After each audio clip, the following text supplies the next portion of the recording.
అందరికీ మన ప్రభువును, మన రక్షకుడైన యేసుక్రీస్తు వారి నామములో శుభాభివందనాలు తెలియజేస్తున్నాను. ప్రియులారా, పరిశుద్ధ గ్రంథంలో నుండి యోహాను గారు రాసిన మొదటి పత్రిక, మొదటి అధ్యాయము మరి నుంచి ఈ పుస్తకం వరకు వరుస క్రమంలో మనం ధ్యానిద్దాం.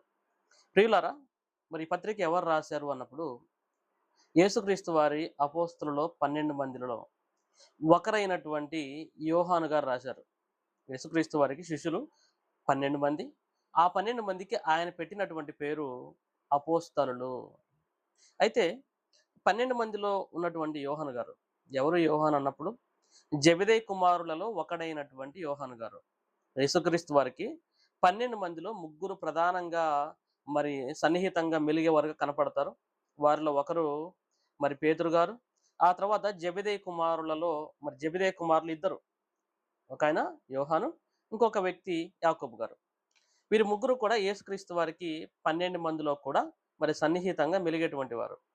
మళ్ళీ ఈ 12 మందిలో కూడా ఎవరు ఇంకా బాగా సన్నిహితులు అన్నప్పుడు, యేసుక్రీస్తు వారితో బాగా క్లోజ్ ఎవరన్నప్పుడు ఆయనే యోహాను గారు. జెబెదయి కుమారులలో ఒకడైనటువంటి యోహాను గారు. క్రీస్తు యేసు వారు సిలువలో ఉన్నప్పుడు కూడా మరి ఇదిగో నీ తల్లి అని యేసుక్రీస్తు వారి యొక్క తల్లి బాధ్యతలు అప్పగించింది కూడా ఎవరికంటే మరి యోహాను గారికే. యోహాను గారు రాసినటువంటి పుస్తకాలు ఎన్ని అన్నప్పుడు, మొదటిగా యోహాను సువార్త రాశాడు. ఆ తర్వాత యోహాను గారు రాసిన మొదటి పత్రిక, రెండో పత్రిక, మూడో పత్రిక, ఆ తర్వాత ప్రకటన గ్రంథం.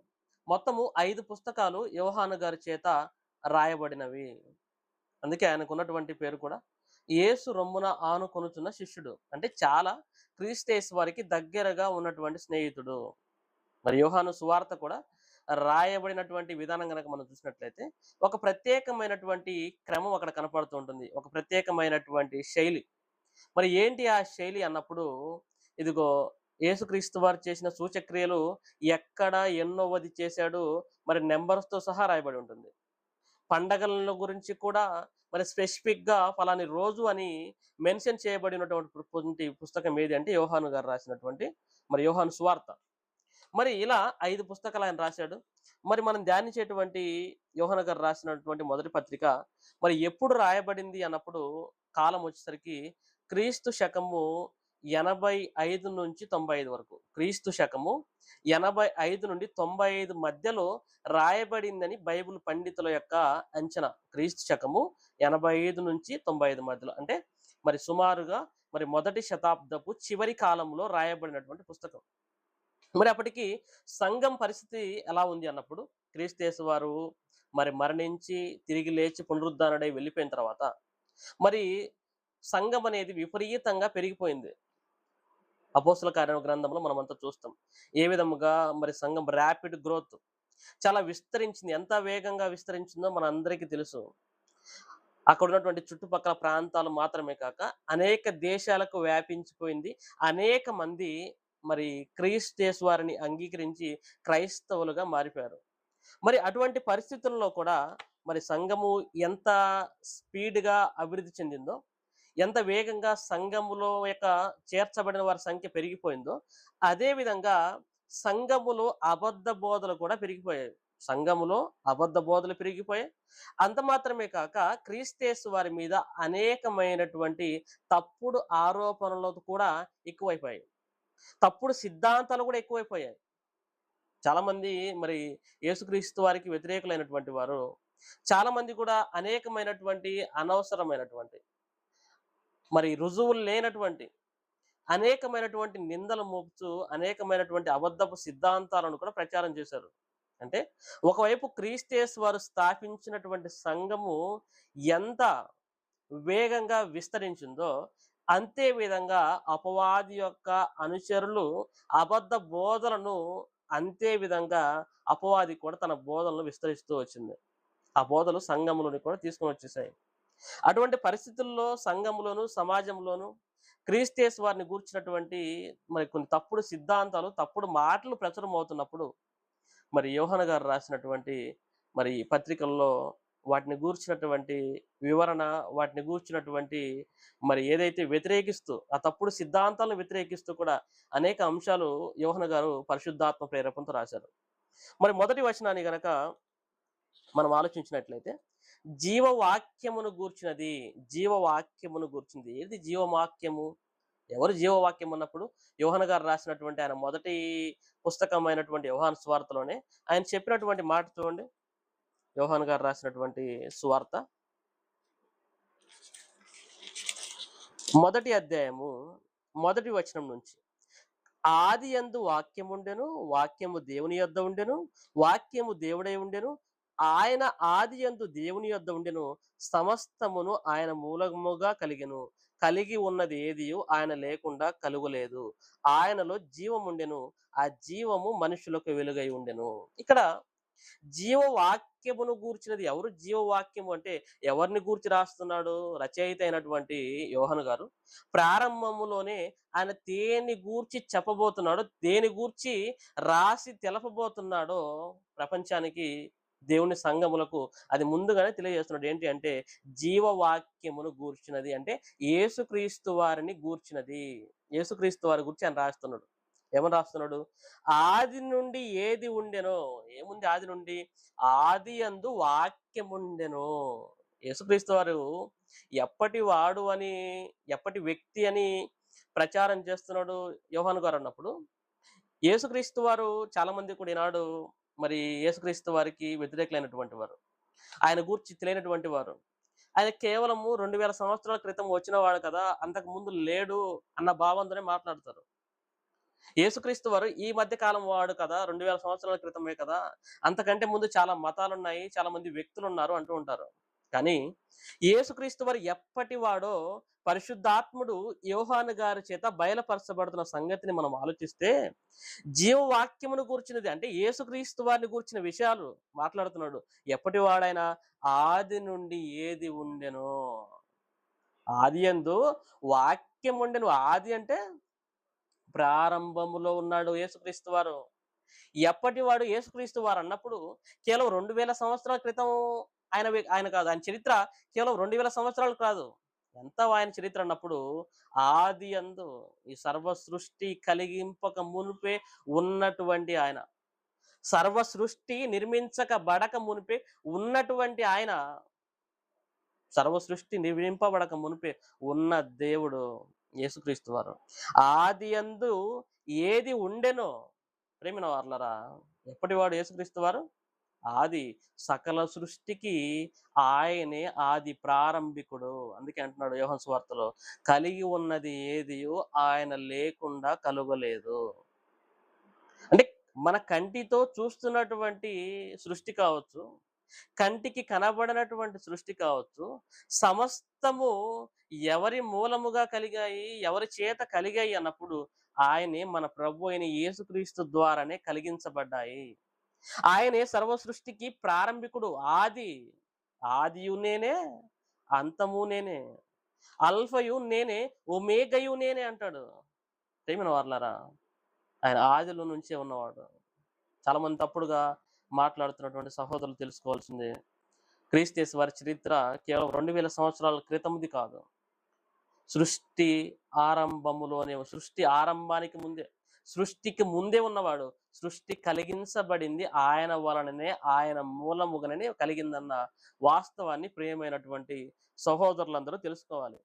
ఆది నుండి ఏది ఉండెనో, మేమేది వింటిమో, కన్నులారా ఏది చూచితిమో, ఏది నిదానించి కనుగొంటిమో, మా చేతులు దేనిని తాకి చూచెనో అది మీకు తెలియజేయుచున్నాము.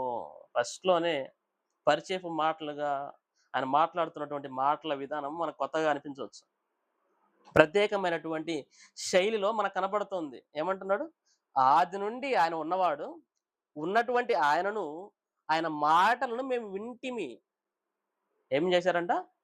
ఆది నుండి ఉన్నవాడైనటువంటి యేసుక్రీస్తు వారు భూమి మీదకొచ్చారు. భూమి మీదకు వచ్చినటువంటి ఆయనతో మేము తిరిగాము. తిరుగుతూ ఆయన మాటలు మేము విన్నాం. ఏం మాట్లాడాడు ఆయన? జీవపు వాక్కులు మాట్లాడాడు. ప్రపంచానికి మంచి చేసే మాటలు మాట్లాడాడు. ఈనాడు అందరూ కూడా మరి క్రైస్తవ్యం మీద బురద జల్లడమే తప్ప, ఆయన చేసినటువంటి మంచి మాటలను కూడా స్వీకరించలేనటువంటి పరిస్థితిలో ఉన్నారు. ఆయన చెప్పినటువంటి నీతి వాక్యాలను, ప్రపంచానికి మేలుని కలిగించేవి. నీ పొరుగు వారిని ప్రేమించమని చెప్పాడు. అన్నం లేని వానికి అన్నం పెట్టమని చెప్పాడు. బట్టలు లేని వారికి బట్టలు ఇవ్వమని చెప్పాడు. ఆయన చేసిన బోధ, బీదవారిని కనికరించమని చెప్పాడు. ఆయన కేవలం మాటలతో చెప్పడం మాత్రమే కాదు, ఆకలితో ఉన్న వారికి ఆహారం పెట్టాడు. బాగలేని వారిని స్వస్థపరిచాడు. ఎవరి దగ్గర అన్యాయంగా సొమ్ము తీసుకోలేదు.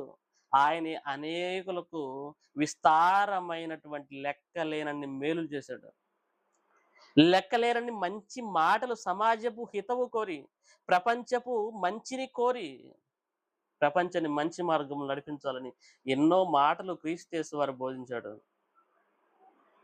అటువంటి మాటలు మేము విన్నామంటున్నాడు. దీనికి మేము సాక్ష్యం.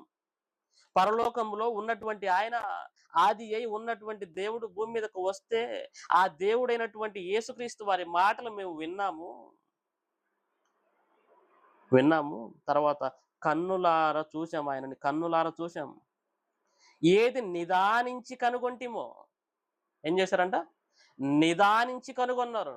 నిదానంగా అంటే నిదానించి ఎప్పుడు చూస్తారు? నిదానించి ఎప్పుడు కనుగొంటారు? అంటే నిదానించి చూడడం అంటే పరిశీలనగా ఆయన్ని మేము తెలుసుకున్నాము. కేవలం రక్షకుడని, మెస్సీ అని మేము ఏదో ఊరికనే నమ్మలేదు. ఆయన గూర్చినటువంటి ప్రవచనాలున్నాయి. ఆయన గూర్చినటువంటి పరిశుద్ధాత్మ దేవుడు రాయించినటువంటి లేఖనాలున్నాయి. ప్రవక్తల గ్రంథాలున్నాయి. లేఖనాల్లో రాయబడిన వాటిని బట్టి, అనేక రుజువులను బట్టి మేము నిదానించి ఆయనను కనుగొన్నాం. ఏదో ఊరకనే కాదు. ఊరకనే కనుగొనలేదు. ఎలా? నిదానించి, అంటే పరిశీలనగా ఆయన గూర్చి తెలుసుకొని కనుగొన్నాం మేము.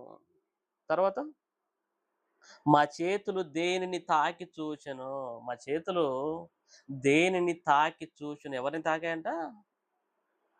ఆదిలో ఉన్నటువంటి ఆయనను. ఆయన భూమి మీదకి వచ్చాడు.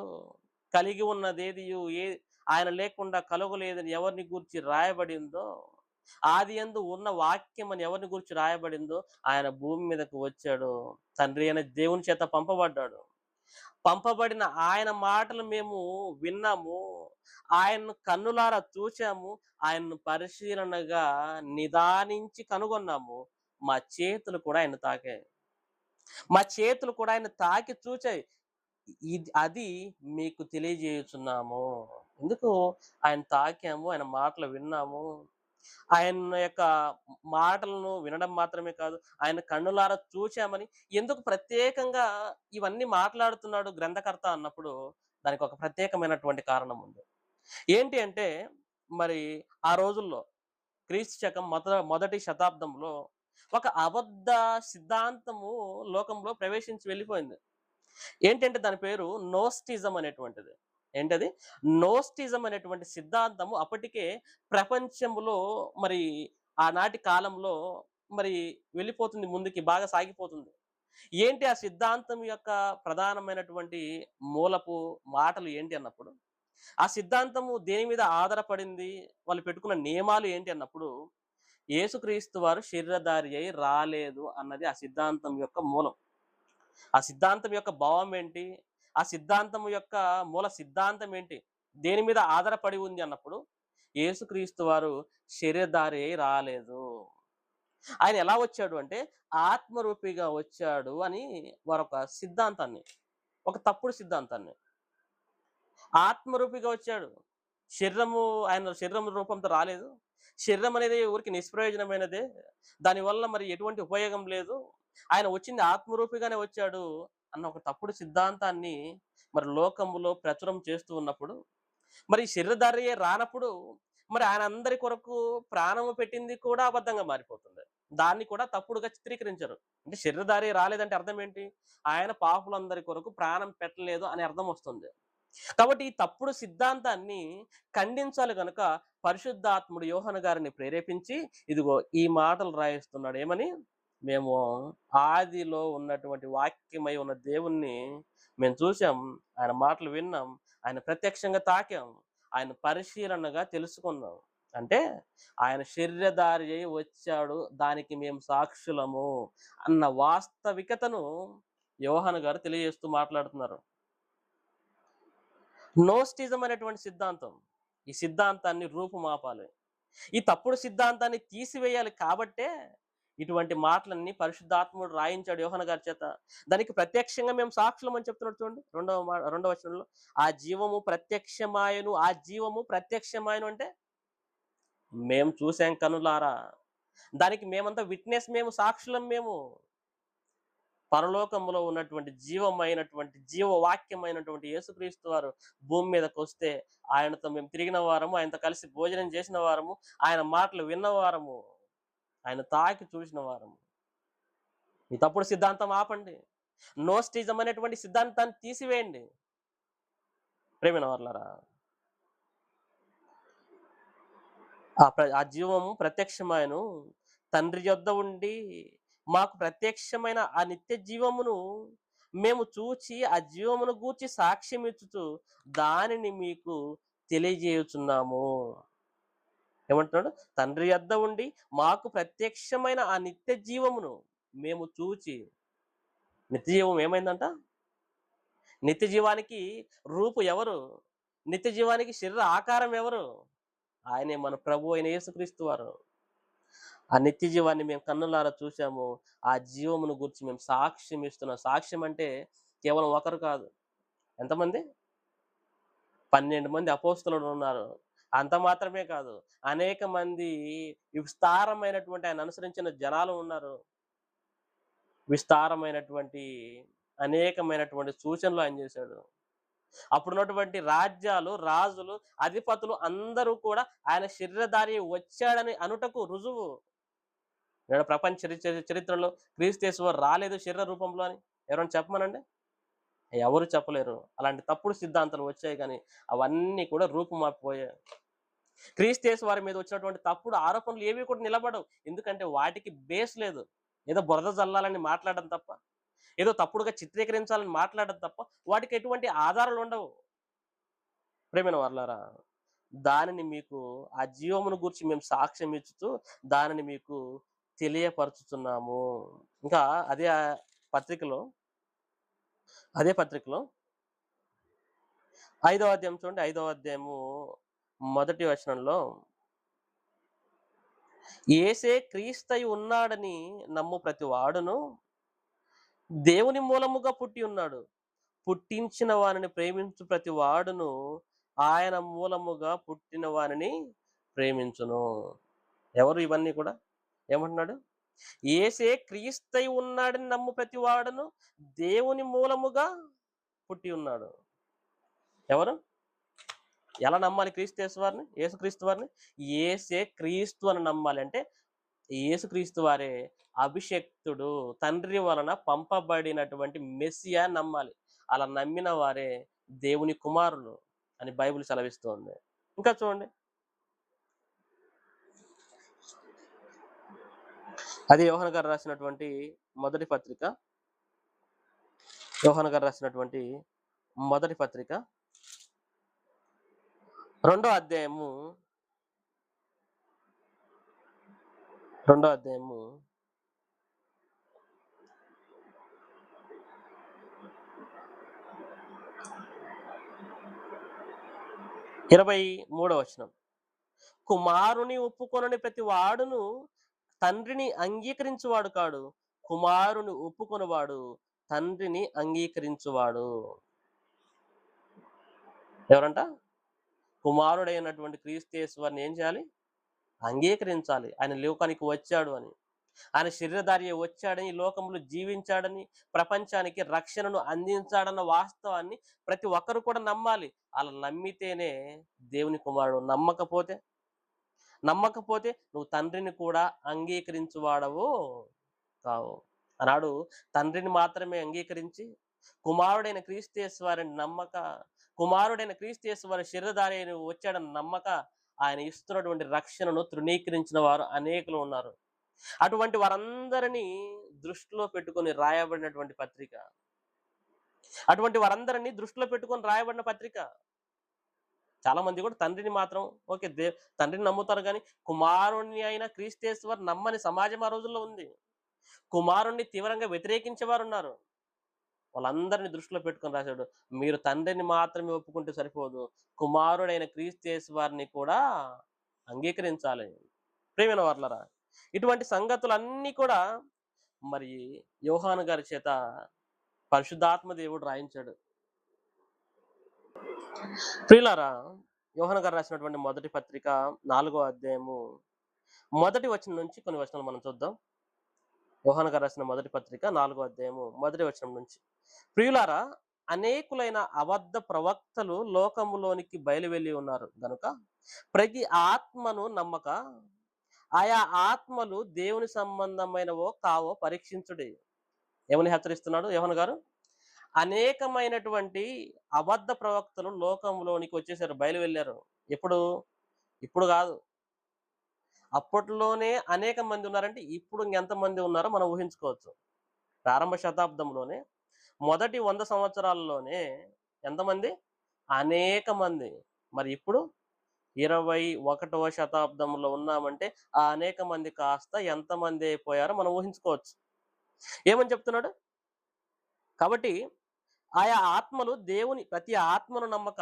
ఈనాడు క్రైస్తవ సమాజం చూసుకుంటే ప్రతి వారిని గుడ్డిగా నమ్మేయడమే. యూట్యూబ్‌లో ఎవరు ఏయి చెప్పినా కూడా ఎటువంటి పరిశీలన చేయరు. ఎవరు ఏ వాక్యం చెప్పినా వారికి ఉన్నటువంటి స్థాయిని బట్టి, వారి వేషధారణ బట్టి, వారికొచ్చే జనాభాను బట్టి వారిని నమ్మేయడము, వారిని అనుసరించడం గుడ్డిగా. ఇంకా వాక్య పరిశీలన అనేది ఏమీ ఉండదు. ఎవరిని పడితే వాళ్ళని అనుసరించడము. అనేకమైనటువంటి అబద్ధ బోధలు, అబద్ధ ప్రవక్తలను, అబద్ధ సేవకులు, ఇప్పుడెవరు ప్రవక్తలు లేరు, అబద్ధ సేవకులందరినీ కూడా అనుసరించేయడమే. అలా అనుసరిస్తూ అప్పట్లోనే ఏమని చెప్తున్నాడు యోహాను గారు? ప్రతి ఆత్మను నమ్మక ఆయా ఆత్మలు దేవుని సంబంధమైనవో కావో పరీక్షించుడి. క్రైస్తవుడు చేయవలసిన పనేంటి? ఎవరు ఏ బోధ చెప్పినా అది బైబిల్ ఆమోదిస్తుందా లేదా? బైబిల్‌కు అనుకూలమైనదా కాదా? నీకు అనుకూలమైనది ఉంటే సరిపోదు. బైబిల్‌కు అనుకూలమైందా కాదా అని పరీక్షించాలి. రెండవ వచనం చూడండి. యేసుక్రీస్తు శరీరధారి అయి వచ్చెనని ఏ ఆత్మ ఒప్పుకొనునో అది దేవుని సంబంధమైనది. ఏ ఆత్మ యేసును ఒప్పుకొనదో అది దేవుని సంబంధమైనది కాదు. దీనిని బట్టి దేవుని ఆత్మను మీరెరుగుదురు. ఏమని చెప్తున్నాడు యోహాను గారు? యేసుక్రీస్తు వారి శరీరధారి, ఆయన ఫిజికల్‌గా శరీరాన్ని ధరించి పరలోకములో గొప్పవాడుగా, పరలోకములో గొప్ప స్థాయిలో ఉన్నటువంటి యేసుక్రీస్తు వారు శరీరధారి భూమి మీదకి వచ్చాడని ఎవరైతే నమ్మకుండా అబద్ధపు ప్రచారాలు చేసి ఆ తప్పుడు సిద్ధాంతాలను చిత్రీకరిస్తున్నారు చూసారా? ఆయన ఫిజికల్‌గా అపియరెన్స్ అవ్వలేదని ఎవరైతే అంటున్నారో తెలుసారా? అటువంటి సిద్ధాంతాలను మీరు కూడా నమ్మారా? నమ్మితే అటువంటి నమ్మేవాళ్ళు, ఆ మాటలు బోధించేవారు, ఆ తప్పుడు సిద్ధాంతాలకు లోబడి వారిని అనుసరించే వారందరూ కూడా దేవుని సంబంధులు కారు. దేవుని సంబంధులు కారు. దేవుని ఆత్మ దీన్ని బట్టి దేవుని ఆత్మను మీరు ఎరుగొదురు. దేన్ని బట్టి? ఆయన శరీరధారి వచ్చాడని నమ్మేవారు. ఆయన ప్రపంచం కొరకు వచ్చి ప్రపంచానికి హితమైనటువంటి బోధనలు చేసి ప్రపంచం మీద కనికరం ఉంచి అనేకుల పాపముల ప్రాయచిత్తము కొరకు తన ప్రాణమును పెట్టాడని నమ్మే ప్రతి ఆత్మ దేవుని సంబంధమైనది. అలా నమ్మకుండా ఆత్మరూపిగా వచ్చాడని ఏయో తప్పుడు సిద్ధాంతాలు చిత్రీకరించి మాట్లాడేవారు, ఆ మాటలకు సపోర్టుగా అనుసరించేవారు, వారంతా కూడా దేవుని సంబంధులు కారు. ప్రేమైన వారలారా, యోహాను గారు రాసిన మొదటి పత్రికలోని పరిచయాన్ని మనం ఇంకా విన్నాం. ఇదే పుస్తకంలో కంటిన్యూగా అంశాల వారీగా దేవుని సేవలో, దేవుని యొక్క పనిలో, ఆత్మీయ జీవితంలో మనము ఎదుగుటకు కావలసినటువంటి అనేకమైనటువంటి సత్యాలు వరుస క్రమంలో ఈ పత్రిక నుంచి మనం తెలుసుకుందాం. మరి ఈ పరిచర్య కొరకు ప్రార్థన చేయండి. మీరు కూడా ఇటువంటి ఎన్నో సంగతులు తెలుసుకున్నట్టుకు మరి ఛానల్ సబ్స్క్రైబ్ చేయండి. అనేకులకు షేర్ చేయవలసిందిగా కోరుచు ప్రభువు నామములో మరొకసారి మీకు అందరికీ వందనాలు తెలియజేస్తున్నాను. చిన్న ప్రార్థన చేసుకుందాం. ప్రేమగల తండ్రి, పరిశుద్ధమైన దేవ, మీ అమూల్యమైన నామమునకు మా ప్రభువైన మా రక్షకుడైనటువంటి క్రీస్తు యేసు వారి నామములో స్తుతులు, స్తోత్రాలు, వందనాలు చెల్లిస్తున్నాను తండ్రి. ఇప్పటివరకు చెప్పినటువంటి మాటలు తండ్రి విని గ్రహించి తండ్రి అనేకులకు తెలియపరచుటకు సహాయం అనుగ్రహించండి. ఈ కార్యక్రమాన్ని తండ్రి వాక్యమును అనేకులు తెలుసుకున్నట్టుకు తన సహాయముల గురించి ముందుకు నడిపించమని, విన్న ప్రతి బిడ్డను దీవించి ఆశీర్వదించమని, మా ప్రభువును మా రక్షకుడైనటువంటి క్రీస్తు యేసు నామములో ఈ ప్రార్థనలను నేడు సమర్పిస్తున్నాను మా కన్న తండ్రి. ఆమేన్. అందరికీ మరొకసారి మన ప్రభువును మన రక్షకుడైన క్రీస్తు యేసు నామములో శుభాభివందనాలు తెలియజేస్తూ ఉన్నాను.